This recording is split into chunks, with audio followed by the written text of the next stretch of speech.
哎哥，这不你冰箱吗？你等会儿来。外面真冷啊，还是屋里暖和。哎哥，你干啥去了？我去看马群去了，这2天有小马驹要下生。我怕你冷，我把炉子都引着了。你是不会做饭吧？是啊，我都饿了。吃点啥呀？吃点牛肉，红烧牛肉整。哎，你干啥去？整点血，化点水。你这一天也不知道干点活，全我干。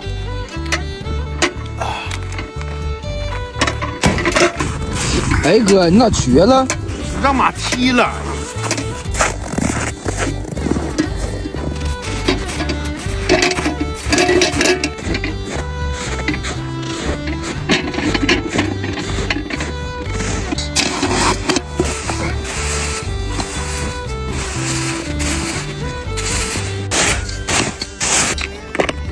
这些就够用了。哥，要不只有我帮你干活吧？给。哎，你不应该跟我谦让一下吗？快点，老弟要干活。来，走吧，老弟要干活。哎哥，这不你冰箱吗？你等会儿来，过来，把肉拿上。哎呀，你把肉停那了，看这黄焖牛肉，嘎好，太漂亮了。走，来吧，给我吧，用你干啥活啊？行，快点吧，赶紧回屋吧，真冷啊这天。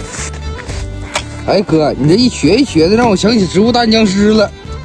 啊，先把这个血化了，外面真冷啊，这火都要灭了，先添点火吧。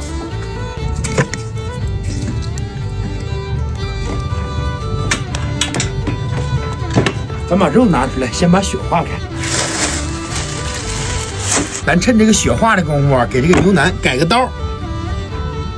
朋友们，咱们这个牛吃的是山坡草，喝的是山泉水，常年吃这种草才会形成这种金黄像琥珀一样的黄膘啊！就咱们这个黄膘肉要比白膘的牛肉香10倍。咱们现在给它改个刀，看咱这个花层，真的非常的漂亮。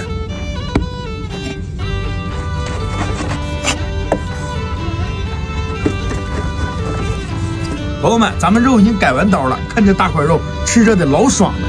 哥，这么大块你就改完了？完事了，你不喜欢吃大块吗？那行，哥，你干啥呢？没有盐了，放点盐，这是咱们母亲湖的盐。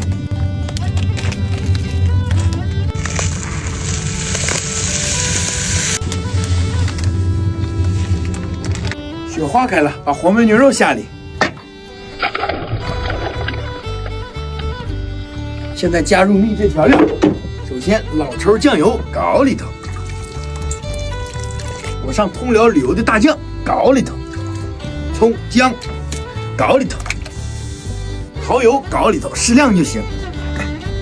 来把家乡的大粒盐，咱喝了。